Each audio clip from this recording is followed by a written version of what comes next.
Bueno, moi boas noites a todas e a todos. Bueno, gracias ao Verega por eu casi diría máis que por invitarme en representación da CIGA por celebrar este acto que sempre ven moi ben recordar o que nos xugamos, non? Nun día como de mañá. Eu igual aquí co compañeiro tamén son máis de defensa, por así dicirlo, cada ataque, e gustame máis o debate ca soltar así o rollo seguido, pero bueno, cando menos unha pequena introducción, porque o tema que a min me toca expoñer daría para estar falando e debatindo e incluso discutindo entre nós. Eu creo que esta mañá a hora da manifestación e quedaríamos aínda bastante curtos, non?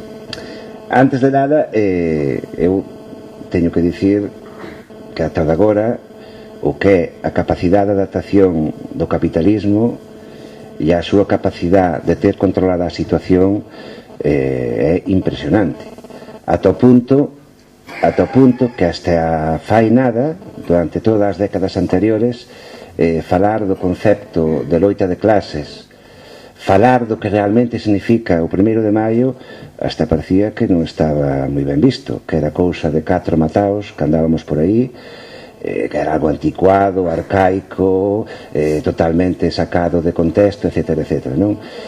Por desgraza, a situación que estamos a vivir nestes últimos anos recuperan un pouquiño ese concepto, o concepto de loita de clases, o concepto de división social en clases do conxunto da sociedade, e volves a falar outra vez con forza dese tipo de conceptos que eu creo que é fundamental. O capitalismo conseguiu incluso hasta sementar no subconsciente colectivo do conxunto da clase traballadora que esa división non existía e que os intereses das traballadoras e traballadores ao final eran os mesmos ca dos seus, bueno, iba a decir ca dos seus opresores, ca dos empresarios, non? Que todos tiñan os mesmos intereses e todos iban no mesmo barco, non? Craso error, como estamos vendo agora con máis forza que nunca, de que non é o mesmo, non nada ten que ver o interés dun traballador, dunha traballadora, co interés que ten un banqueiro, un gran empresario, non? A clase traballadora leva, como ben dixo o Xío, leva cento e moitos anos xa peleando polos seus dereitos. Nunca, no mundo occidental, non se conseguiu a súa liberación, por así decir, pero sí se conseguiron, é certo, iso é innegable, sí se lle arrincaron ao conxunto do capital avances nas súas condicións de vida, iso é unha realidade, non? Pero foron avances que foron arrancados, que foron sacados moitas veces con forza e que costou ao longo deses anos pois moitísimas sacrificios de moita xente, moitísimos mortos, moitos represaliados, moita xente, moitos anos na cadea para conseguir cousas que agora nos parecen eso tan básicas como un mes de vacacións, 8 horas de traballo, que os nenos ou as nenas non teñan que traballar, ter unha xubilación que xa veremos por canto tempo cando acabamos a nosa etapa laboral, etc., etc. E que esquecemos que para conseguir eso, que insisto, é un moi importante, que ninguén non lo deu, porque o capital non regala nunca nada, se non se lle saca con forza, pois costou moitas vidas e moitos sacrificios de moitas persoas. O 1º de maio, para min, desde o meu punto de vista, celebrase con 2 obxectivos fundamentais. Por unha banda, como ben explicou o Xío antes, renderlle homenaxe aos mártires de Chicago e a todas as dúcias de persoas que morreron en todas esas revoltas, pero renderlle homenaxe a eles en representación de todos eses miles e miles e miles de compañeros e de compañeiras que entregaron a súa vida na loita por conseguir estes avances, non digo liberación, senón estes avances que tivemos nestes 100 e pico anos. O sea, o motivo, a espoleta, por así decir, que provocou a celebración do 1º de maio foron todo o que aconteceu en Chicago neses anos, pero, bueno, en representación de todo o resto. E logo, outra cousa moi importante que creo que non podemos esquecer nunca na celebración dun 1º de maio é lembrar así de claro, esa loita de clases que sigue vixente. Lembrar que a sociedade sigue dividida en clases sociales e que o obxectivo da clase burguesa é seguir sometendo e explotando o resto, a maioría social que se falaba antes, o resto da sociedade. Témolo que lembrar, porque insisto que o capital traballa moi ben, siguen teorizando como depois veremos algunhas cousas que están dicindo últimamente, siguen avanzando cara a seguir tendo controlada a situación. Me parece moi importante cada 1º de maio que lembremos que a sociedade sigue dividida en clases, é máis vixente que nunca nestes momentos, e sigue unha clase intentando someter, explotar a outra. Con respecto ao que se falou, xa que xa se falou abundantemente do que é a historia previo de maio, só hai unha cousa que quería recalcar, porque tamén está de actualidade nestes tempos, non? Cando foron os sucesos de Chicago, unha das cousas que máis me chamou a atención cando un repasaba textos históricos desa época é a forma que tuvo o sistema, o goberno, o Estado americano, de reaccionar contra iso. A campaña mediática, comentaba o Xío moi ben nun periódico, porque foi unha campaña mediática total, global, en todos os medios de comunicación do país, contra ese proceso pseudo-revolucionario que estaba en marcha, e toda a represión do aparato do Estado, tanto a parte policial como a parte judicial, para acabar con ese brote revolucionario que estaba a haber. Foi bestial, estámoslo vendo como está pasando en algunhas ocasións, de momento tímidamente, porque non lle fai falta ir máis alá, pero que veremos nos próximos meses e anos como aquí o sistema reaccionará de forma igual en canto vexa que se pon en marcha un proceso onde se pode peligrar a súa supremacía de clase sobre a clase traballadora. Eu estou convencido. E campañas mediáticas vémolas, vémolas, e de feito sufrímolas no BNG, por exemplo, noutros termos, pero si sufrímoslo nunha época, ou sufriu o independentismo vasco e catalán, ou ben os compañeiros de Stop Desafiuzamento estuvieron sufrindo as semanas pasadas, etc. Ese tipo de campañas ou ese tipo de reaccións do sistema, do Estado, sempre van a aparecer, e, insisto, a mí chama a atención que é un paralelismo moi curioso que acontece agora co que aconteceu naquel momento en Estados Unidos. Ben, como o tempo é pouco, insisto, que a mí me gusta máis que se fale, se pregunte, se comente, etc. Eu o resto, para falar do que é a actualidade de celebración do 1º de maio e a vixencia da loita de clases, vou intentar deixar encima da mesa unhas cuantas reflexións que despois, entre todas e todos, intentaremos darlle algunha volta, non? A primeira reflexión que propoño é que pensemos que queda no sindicalismo actual no noso país do sindicalismo que se vivía, fai 130 anos, non, aproximadamente.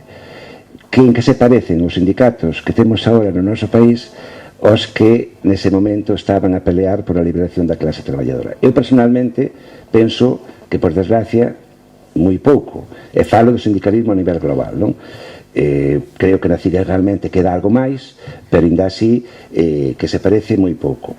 E sobre todo porque unha parte do sindicalismo, e aquí falo concretamente, neste caso da xente de comisións da UGT, ao longo dos anos, insisto, o capital funcionou moi ben e convertíunos nunha pata máis do sistema. Chegaron a un punto onde renunciaron ao que é a loita de clases, renunciaron claramente e dedicáronse ao que eles chaman o diálogo social, que é sentarse nunha mesa ca idea de que como o Estado, o capital, os empresarios son moi bons, vanlles dar cousas sin que, como dicía ao principio, sin que se arrinque pola esquerda, non?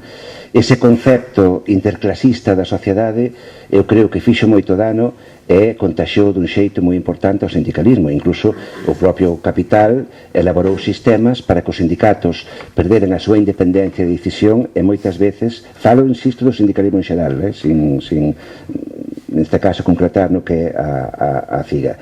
E moitas veces, a base de subvencións ou de outro tipo de historias, quitalles completamente a súa independencia de decisión e, por tanto, que dependeran incluso desde o propio Estado matizar e controlar decisións que os propios sindicatos tomaban. Eso incluso podía estender a esquerda, en parte, en xeral, a parte do que é o propio sindicalismo.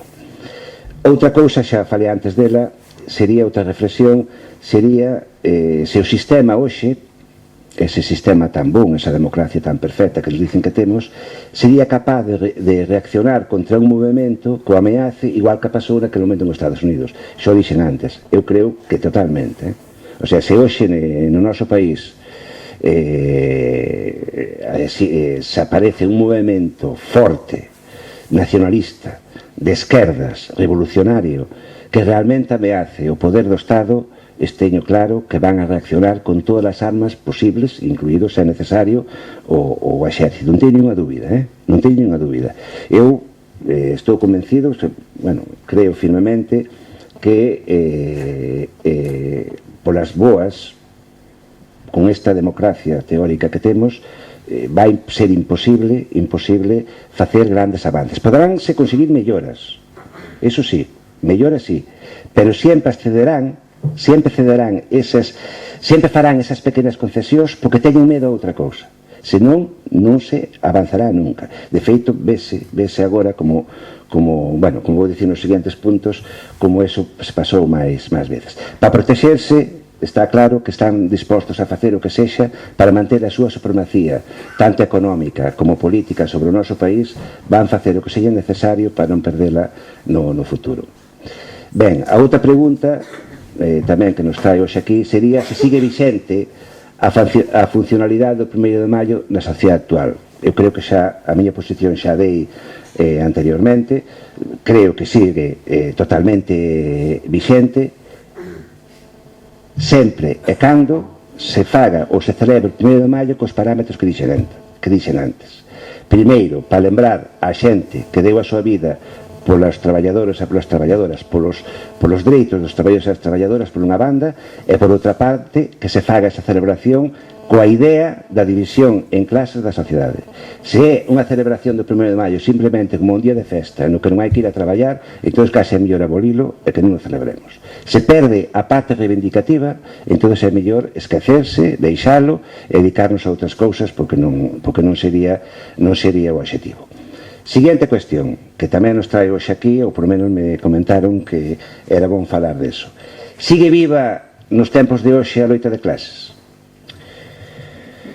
Ben, xa, evidentemente, a miña posición está clara por todo o que dixen anteriormente, pero quería, agora neste punto, matizalo un poquinho máis, non?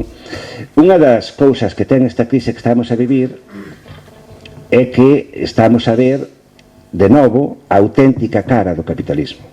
Unha vez que o capitalismo desapareceu o competidor e apareceu a outra parte que amezaba, de novo resurxe dun xeito salvaxe, ademais, a súa auténtica cara, e que non se cortan, non se cortan en absoluto.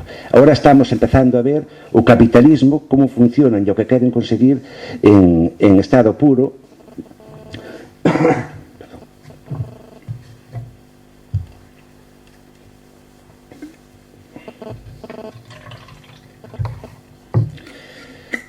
Vémolo en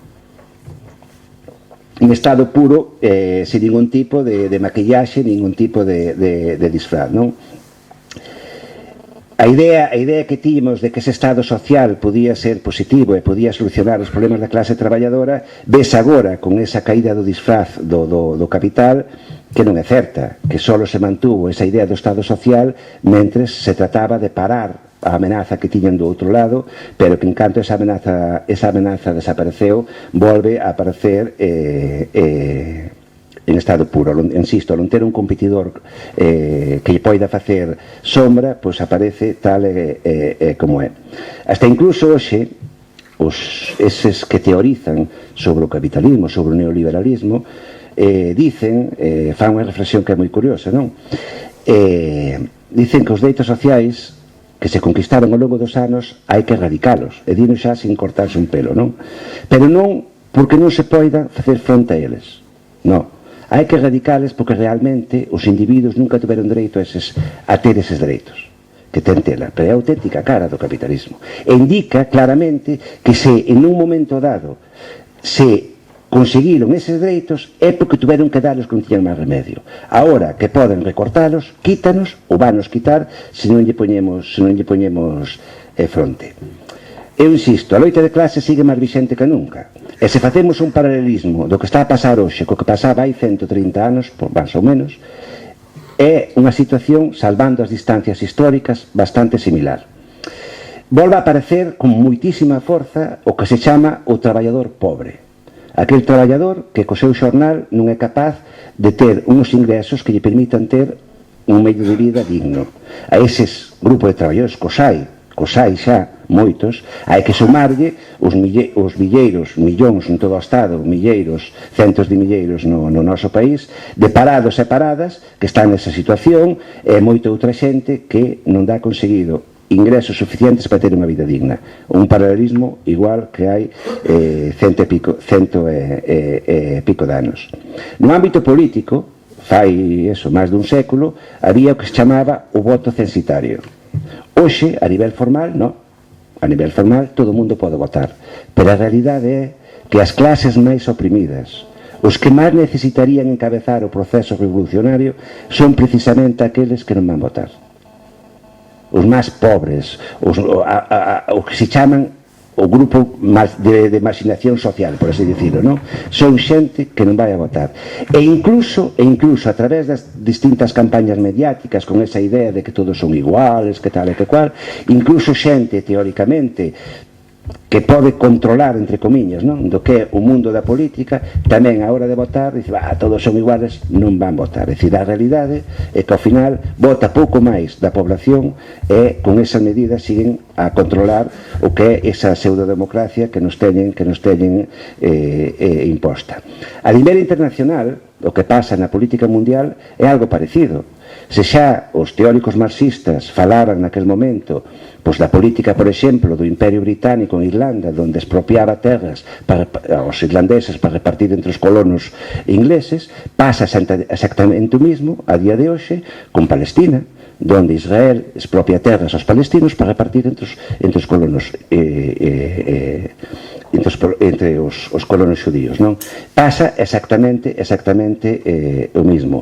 A política americana no mundo é exactamente igual que a principios do século XX, donde as teorías de Roosevelt de que Estados Unidos tiña que ser a policía de Latinoamérica naquel momento, agora intentan selo a policía de todo o mundo, non só de Latinoamérica, incluso menos Latinoamérica, quizás porque non poden, non? A política colonial está a recuperarse. Se daquelas invadían países do terceiro mundo para expoliar as súas riquezas, hoxe volve a pasar exactamente igual. O que pasou en Irak, pasou en Libia, vai a tocar a Siria agora, etcétera, etcétera. O sea, país tras país, aqueles que poden ter materia prima que necesita o capitalismo, son invadidos e expoliados, igual que se facía hai 120, 130, 100 anos, etcétera, non? E aparte deso, na propia sociedade na que vivimos, e que vemos todos os días, é máis empeorando dunha forma salvaxe. Dicir, volve a empezar a haber unha clase social que vai ter, porque pode pagala, unha sanidade de primeira, o que necesiten, e logo está a clase traballadora, que vai curarse cando esteña enferma como poida. Vai haber unha clase social que vai poder darlle unha educación aos seus fillos boa, porque pode pagala, e vai haber unha maioría social que van ter que apandar co que poidan pagar, e se non poden, van a quedar sin estudiar. Vai haber unha parte da sociedade que van ter todo tipo de servicios porque poden pagalos, e vai haber unha maioría social que non vai ter acceso a eses servicios. Hai unha parte da sociedade que está literalmente forrándose, ganando moitísimo diñeiro nos tempos que corren, e hai a gran maioría da sociedade que está no paro ou ten uns salarios que escasamente lle chegan para vivir, non? Vemos por onde vemos, e seguro que cando falemos agora ao final, que xa estou rematando, mas eu sí que me estou indisciplinando, xa remato, seguro que aparecen cantidad de exemplos de paralelismos entre a sociedade de hoxe e a de fai 100 e pico de anos, donde se ve claramente a vixencia da loita de clases está máis viva que nunca.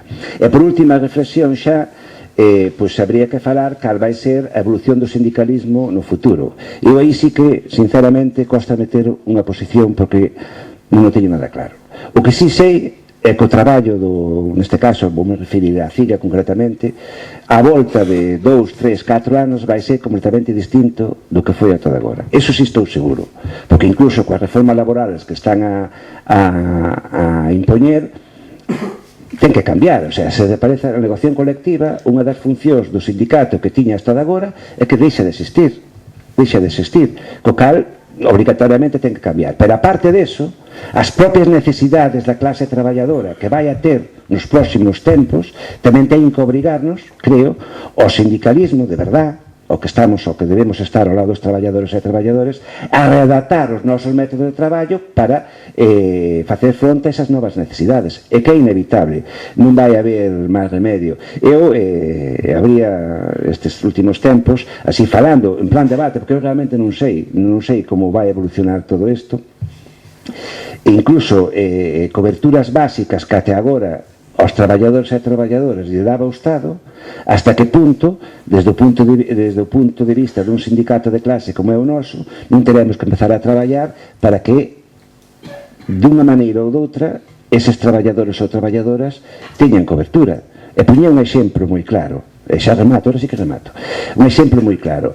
A reivindicación da patronal do ensino concertado de toda a vida era o que chaman o cheque educativo, é dicir, que se divida o que se gasta en educación entre o número de alumnos e a cada pai que lle den un cheque cada ano por o valor que se gasta en educación, e con ese cheque que leva o fillo onde queira. Poñe ese exemplo, digo para abrir o debate porque eu non teño nada claro. Se iso ocorrise, por exemplo, hasta que punto non teríamos que garantir desde forzas sindicais como a nosa, pois que cando menos a nosa base social teñan un colexio digno onde poder levar os seus fillos con ese cheque educativo, por decirlo de unha maneira. É dicir, o debate está aberto en o que é a evolución do sindicato cara aos próximos